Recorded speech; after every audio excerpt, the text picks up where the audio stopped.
Liver abscess, একটা পেশেন্টের যদি অ্যাবডোমিনাল পেইন, ফিভার যদি থাকে উইথ অর উইদাউট জন্ডিস, আপনি আল্ট্রাসাউন্ড করে দেখলেন যে লিভারে এসওএল পাওয়া যাচ্ছে, there is possibility of liver abscess, এক্সামিনেশনে টেন্ডার হেপাটোমেগালি পাওয়া যেতে পারে। তাহলে এই ধরনের পেশেন্টকে আমরা কিভাবে ম্যানেজ করব? লিভার অ্যাবসেস মেনলি দুই টাইপের কমন, একটা হচ্ছে অ্যামিবিক আর একটা হলো পায়োজেনিক। অ্যামিবিক যদি দিয়ে হয় তাহলে শুধুমাত্র মেট্রোনিডাজল 750 মিলিগ্রাম টিডিএস এরকম করে 10 to 14 ডেজ ট্রিটমেন্ট শেষ।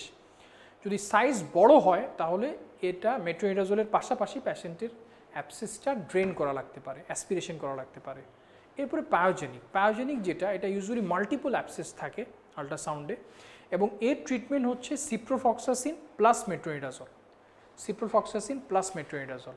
সাথে পেশেন্টের পেইন থাকলে আমরা প্যারাসিটামল দিতে পারি, ফিভারের জন্য প্যারাসিটামল দিতে পারি। এটা হচ্ছে সাপোর্টিভ ট্রিটমেন্ট।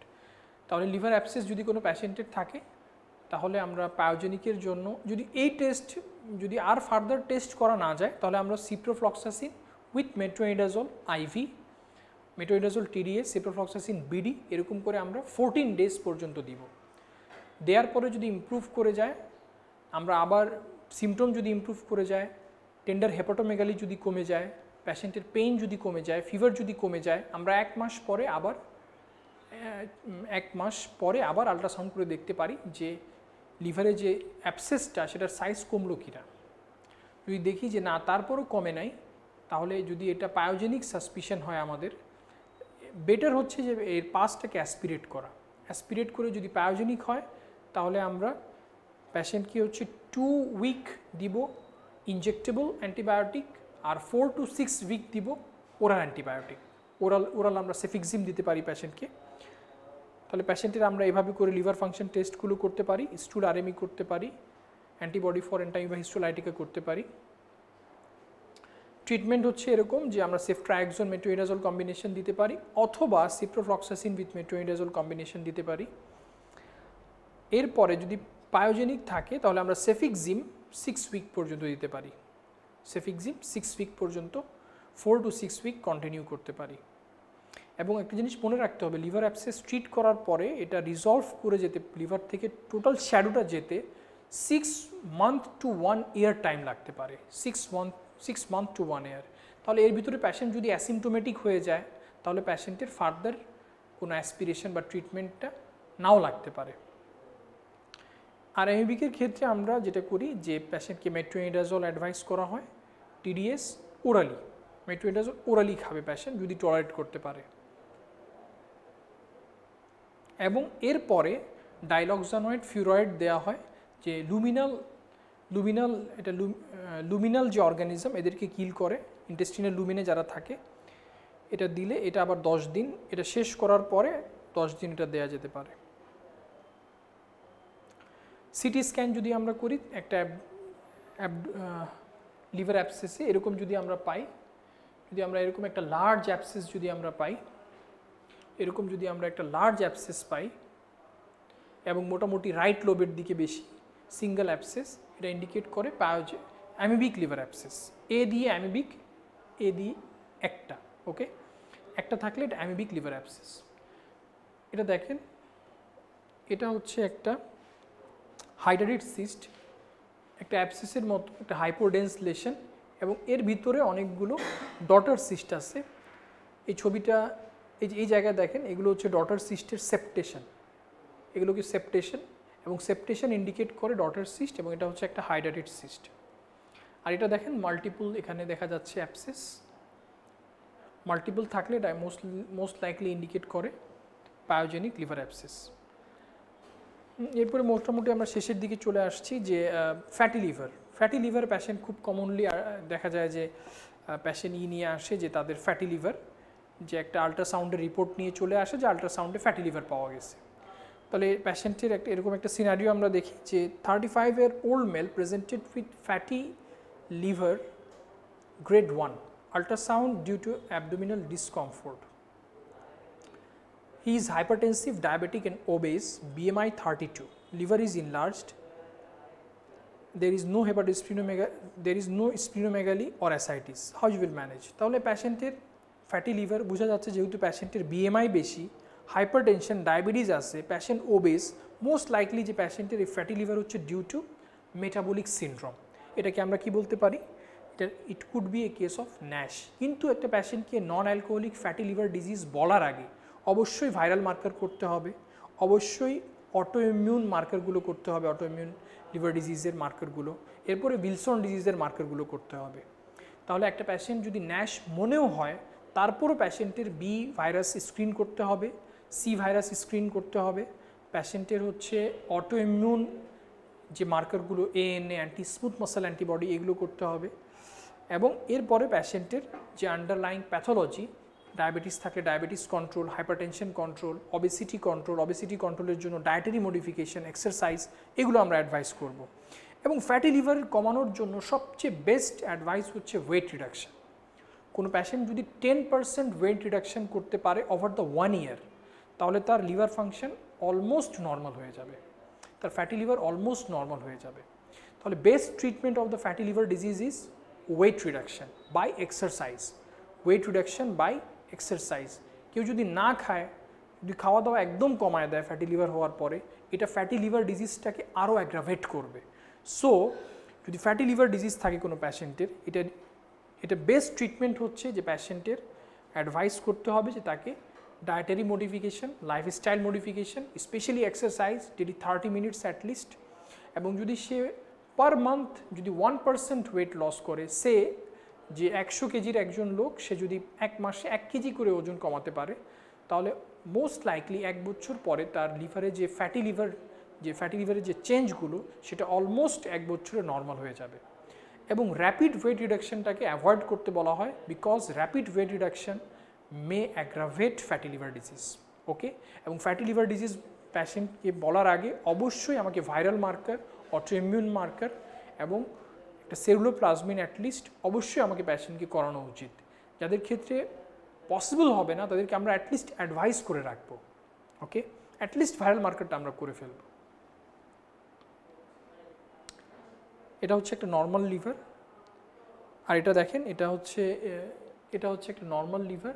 এই লিভারটা দেখেন একটু ব্রাইট লিভারটা হচ্ছে ফ্যাটি লিভার, এটা হচ্ছে ব্রাইট, এটা হচ্ছে অল্প ব্রাইট, এটা হচ্ছে অনেক বেশি ব্রাইট, তাহলে এর গ্রেডটা বেশি হবে।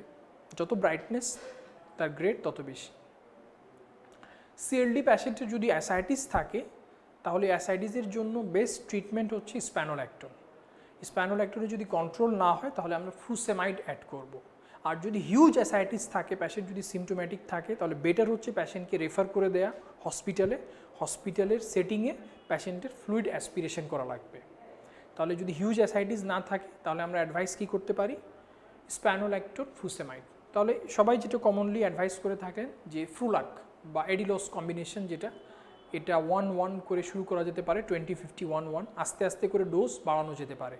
স্প্যানোল্যাক্টন সর্বোচ্চ 400 দেওয়া যেতে পারে, আর ফুসেমাইড সর্বোচ্চ 160 দেওয়া যেতে পারে। তাহলে এভাবে করে ট্যাবলেট যদি আমরা দিই, 20-50 ট্যাবলেট পাওয়া যায়। এটা আমরা 1-1 করে শুরু করতে পারি, আস্তে আস্তে ডোজ বাড়াতে পারি। তবে ডোজ বাড়ানোর ক্ষেত্রে সেরাম ইলেকট্রোলাইট মনিটরিং করাটা খুবই ইম্পর্ট্যান্ট।